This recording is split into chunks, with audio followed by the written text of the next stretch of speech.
आज हम आपको एक पिता और पुत्र की मार्मिक कथा सुनाने जा रहे हैं, जिसका शीर्षक है पिता की प्रार्थना। एक बार पिता और पुत्र जलमार्ग से यात्रा कर रहे थे और दोनों रास्ता भटक गए।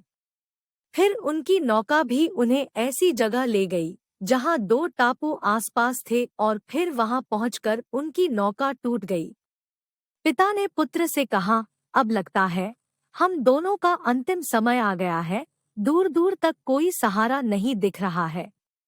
अचानक पिता को एक उपाय सूझा। अपने पुत्र से कहा कि वैसे भी हमारा अंतिम समय नजदीक है, तो क्यों न हम ईश्वर की प्रार्थना करें।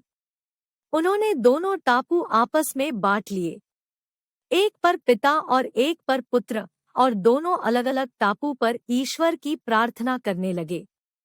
पुत्र ने ईश्वर से कहा, हे भगवन, इस टापू पर पेड़ पौधे उग जाएं जिसके फल फूल से हम अपनी भूख मिटा सके। ईश्वर ने प्रार्थना सुनी गई। तत्काल पेड़ पौधे उग गए और उसमें फल फूल भी आ गए।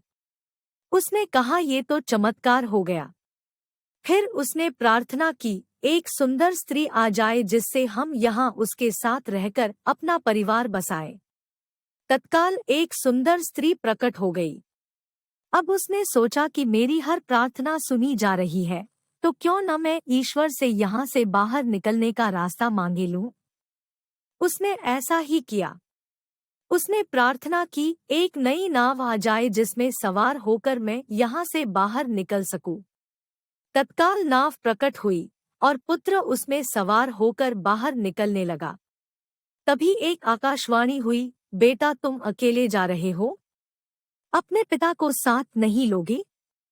पुत्र ने कहा, उनको छोड़ो। प्रार्थना तो उन्होंने भी की, लेकिन आपने उनकी एक भी नहीं सुनी। शायद उनका मन पवित्र नहीं है, तो उन्हें इसका फल भोगने दो ना।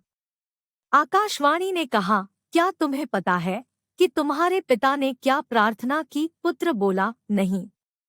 आकाशवाणी बोली, तो सुनो, तुम्हारे पिता ने एक ही प्रार्थना की, हे भगवन, मेरा बेटा आपसे जो मांगे उसे दे देना, और जो कुछ तुम्हें मिल रहा है उन्हीं की प्रार्थना का परिणाम है।